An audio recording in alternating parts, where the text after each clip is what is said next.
bir ateş düştü. Yanar ha yanar yanar, ümit gönlümün ekmeği. Umar ha umar umar, elleri ak yumuk yumuk, ojeli tırnakları.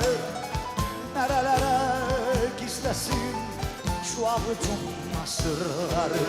Otomobili tamire geldi dün bizim tamirhaneye. Görür görmez vurularak başladım ben sevmeye. Ayağında uzun etek, dalga dalga saçları. Ustam seslendi uzaktan, oğlum al takımları. Ustam seslendi uzaktan, oğlum al takımları. Bir romanda oku.